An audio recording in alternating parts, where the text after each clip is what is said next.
Kala ko po gagawin ko lamang po 15 minutes. Oh, hallelujah! Oh! Gusto nila yung maikli. I'll keep it short and simple. Out of his.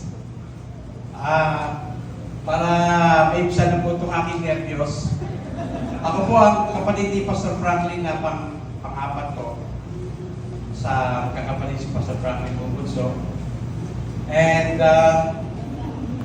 ako po yung pinakapasaway sa lahat ng kakapatid. Or from the scripture ay matatagpuan po sa Deuteronomy chapter 30 verses 1 to 14. So, babasahin ko yung context natin ngayon. So, in the future, when you experience all these blessings and curses I have listed for you, and when you are living among the nations to which the Lord your God has exiled you, take to heart all these instructions. If all the time you and your children return to the Lord your God, and if you obey with all your heart and all your soul all the commandments I have given to you today, then the Lord your God will restore your fortunes. He will have mercy on you and gather you back from all the nations you And it caused their brokenness because of their